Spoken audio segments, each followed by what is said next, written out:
Hello दोस्तों, कैसे हो आप सब। आज मैं पाठ्य योजना 10वां या 11वां बताने वाली हूँ। साइंस का है। देखिए, आप पहले पाठ्य योजना संख्या लिखेंगे जितना आपके कॉलेज में बताया गया होगा। फिर आप कॉलेज का नाम लिखेंगे। फिर एक एक कॉलम बनाएंगे जिसमें दिनांक लिखेंगे, कक्षा लिखेंगे, विषय लिखेंगे, कालांश लिखेंगे, अवधि लिखेंगे, जैसा कि मैंने आपको प्रीवियस वीडियो में बता चुकी हूँ। तो फिर इसके बाद क्या लिखेंगे, सामान्य उद्देश्य, विशिष्ट उद्देश्य। सामान्य उद्देश्य में तो सब्जेक्ट का उद्देश्य होता है, विशिष्ट उद्देश्य में टॉपिक का उद्देश्य होता है। तो सामान्य उद्देश्य में छात्रों की तर्क शक्ति एवं विचार शक्ति को विकसित करना, जैसा कि मैंने बताया है कि हर टॉपिक में सामान्य उद्देश्य सेम होता है। छात्रों में विज्ञान के नियमों का अवगत कराना, छात्रों में स्वच्छता, शुद्धता, शीघ्रता की आदत का विकास करना, छात्रों में मानसिक गुण और स्वावलंबन का विकास करना। फिर आता है विशिष्ट उद्देश्य। विशिष्ट उद्देश्य में क्या है, जो टॉपिक हम पढ़ेंगे वो टॉपिक पढ़ाएंगे। जैसे यहाँ पे एक प्रकरण लिखेंगे।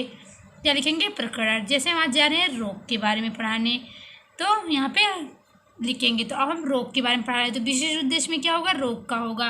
तो ज्ञानात्मक में बताया है कि ज्ञान अर्जन करेगा। बोधात्मक में मैंने यहाँ पे बताया है कि क्या करेगा, व्याख्या करेगा, अंतर करेगा। क्रियात्मक में क्या करेगा, डेली लाइफ में यूज करेगा या उच्च क्लास में यूज करेगा। तो यहाँ पे देखिए, ज्ञानात्मक में क्या करते हैं, छात्र रोग के बारे में जान सकेगा, छात्र रोगों के कारकों को पहचान कर सकेगा। ठीक है। यहाँ पे गति, क्योंकि गति का टॉपिक पढ़ा रहे थे, तो आज हम रोग का बना रहे, तो रोग के बारे में पढ़ाएंगे। फिर यहाँ पे आ गया बोधात्मक उद्देश्य। बोधात्मक में बच्चे रोग के बारे में समझ सकेंगे, बच्चे रोग के कारक की व्याख्या कर सकेंगे। फिर आ गया क्रियात्मक उद्देश्य। बच्चे रोगों से संबंधित ज्ञान का प्रयोग जीवन में कर सकेंगे। सहायक सामग्री। सहायक सामग्री का मतलब होता है कि टीचर क्या अपने साथ लेकर जाता है। चौक डस्टर सहायक सामग्री नहीं होता, वो ऑलरेडी वहाँ पे मौजूद होता है। फिर आता है कि पूर्व ज्ञान। तो बच्चों को कुछ ना कुछ नॉलेज प्रीवियस से होगा। ऐसा तो नहीं बच्चों को कभी बीमारी नहीं हुई होगी या वो नहीं जानते होंगे, तो बच्चों को इतना नॉलेज रहता है। फिर आता है प्रस्तावना प्रश्न। प्रस्तावना प्रश्न मतलब होता है आपको प्रीवियस वीडियो ला के बच्चों को ध्यान को केंद्रित कराना रहता है। तो इसमें 2 से 3 क्वेश्चन या 5 क्वेश्चन मैक्सिमम पूछ लेते हैं। बच्चों, हम बीमार होने पर कहाँ जाते हैं, तो बच्चे बोलेंगे डॉक्टर के पास। डॉक्टर किस चीज़ का इलाज करता है, बीमारी का। कोई बच्चा बोलेगा रोग का। तो बीमारी की परिभाषा दीजिए। अब बच्चा यहाँ पे नहीं बता पाएगा। फिर हम बच्चे को फिर नया टॉपिक लेंगे, बीमारी, यानी कि उद्देश्य कथन। ये बोलते हुए कि बच्चों, आज हम रोग के बारे में विस्तृत अध्ययन करेंगे। फिर आता है प्रस्तुतिकरण। उसमें 3 टॉपिक लेंगे, 3 से 4 टॉपिक। एक होता है शिक्षण बिंदु, एक होता है छात्राध्यापिका कथन, एक विद्यार्थी क्रिया या सामपट लेखन। तो ये देखिए साइंस का है। इसका मतलब ये नहीं है कि फिजिक्स और केमिस्ट्री वाले बच्चे नहीं लिखेंगे, क्योंकि आप जहाँ जाएंगे पढ़ाने तो साइंस में तीनों सब्जेक्ट एक ही में रहता है। इसलिए आप ये नहीं है कि बायो वाले बच्चे केवल ये लिखेंगे। मैं खुद फिजिक्स की अध्यापिका हूँ और मैंने भी ये लिखा है। तो देखिए, यहाँ पे विकासात्मक प्रश्न डालेंगे। डॉक्टर का क्या कार्य होता है, अस्वस्थ लोगों का इलाज कराना। बच्चा इतना बता देगा। फिर हम उसको लाएंगे, कहेंगे चलो बच्चों अब रोग की परिभाषा बताइए। तो बच्चे को कुछ नहीं आता, बच्चा मौन हो जाएगा। फिर स्पष्टीकरण देंगे। बच्चों, शरीर के किसी अंग उपांग की संरचना का बदल जाना या उसकी क्षमता में कमी आना रोग कहलाता है। बच्चे को 2-4 एग्जाम्पल देंगे। फिर विश्व स्वास्थ्य संगठन के अनुसार उसकी परिभाषा देंगे।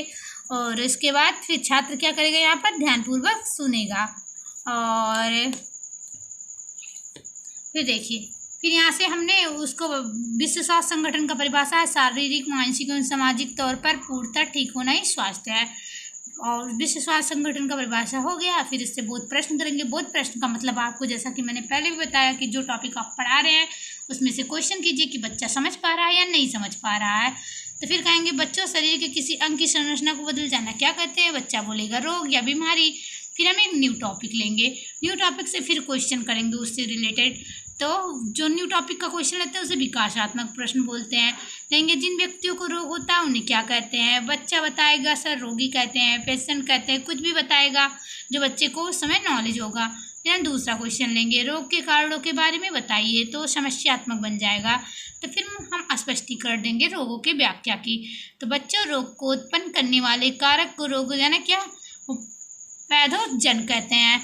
रोगजनक के कई उदाहरण हैं, जैसे जीवाणु, विषाणु, प्रोटोजोआ, कवक। और यहाँ पे क्या कर रहा है विद्यार्थी, ध्यानपूर्वक सुन रहा है। कुछ रोग अनुवांशिक कारण से भी उत्पन्न होते हैं।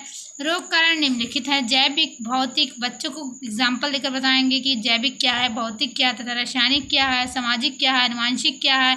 विद्यार्थी ध्यानपूर्वक क्या कर रहा है, सुन रहा है। फिर हम क्वेश्चन करेंगे, क्योंकि बच्चे को इतना डीपली में नहीं जानना है। 9, 10, 11, 12 में नहीं है, 8 तक के बच्चों को आप पढ़ा रहे हैं, और बीएड वाले हैं तो 9, 10 पढ़ा रहे हैं, फिर भी इतना डीपली में नहीं रहता है। तो फिर बहुत प्रश्न लेंगे, कहेंगे रोग से उत्पन्न होने वाले कारक को क्या कहते हैं, रोगजनक कहते हैं। प्रोटोजोआ, जीवाणु आदि कैसे रोग होते हैं, जैविक उदाहरण। तब फिर आएगा कि विकासात्मक प्रश्न, रोगजनक का उदाहरण बताइए, तो प्रोटोजोआ बताएगा, कोई कुछ बताएगा, जैसा कि मैंने बता चुका है। फिर रोगों का वर्गीकरण किस प्रकार कर सकते हैं, अब बच्चे को यहाँ पे नहीं पता है। फिर स्पष्टीकरण देंगे, बच्चों अगर कारकों के आधार पर विभाजन किया जाता है तो रोग 2 प्रकार के होते हैं। तो बच्चों को बताएंगे रोग कितने प्रकार के होते हैं। यहाँ पे बच्चा क्या कर रहा है, ध्यानपूर्वक सुन रहा है, जैसा कि आप देख रहे हैं। फिर यहाँ पे क्या करेगा, एक कहेगा जैविक रोग है, ऐसे रोग जो जीवाणुओं से उत्पन्न होते हैं। फिर एक कहेगा अजैविक रोग, ऐसे रोग जो निर्जीव वस्तुओं से उत्पन्न होता है। जैविक रोग के उदाहरण क्या हैं, तो कवक, जीवाणु आदि। अजैविक रोग के उदाहरण क्या है, ताप, आर्द्रता, नमी आदि। बच्चे को डेली लाइफ का भी एग्जाम्पल आप दे सकते हैं। फिर बोधात्मक प्रश्न करेंगे, क्योंकि जो पढ़ा चुके हैं उसमें से बोधात्मक मतलब होता है उसका। तो जैविक रोग के उदाहरण बताइए, कवक, जीवाणु आदि। रोग कितने प्रकार के होते हैं, तो 2 प्रकार के होते हैं। फिर पुनरावृत्ति मतलब क्या, इतना 3 टॉपिक पढ़ा लिया आप 40 मिनट तक, और जब एक चैप्टर में मैक्सिमम इतना ही रहता है। उसके बाद क्या करेंगे, पुनरावृत्ति प्रश्न लेंगे। स्वास्थ्य की परिभाषा बताइए,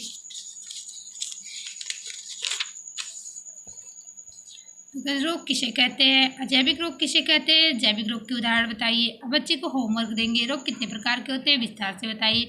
रोग के कारकों के बारे में विस्तार से व्याख्या कीजिए। अब बच्चे को इतना आ गया, अब रोग के बारे में हम लोगों ने इतना पढ़ लिया, यानी कि एक लेसन खत्म हो जाता है, प्लस में मेरा 36 मिनट खत्म हो जाता है।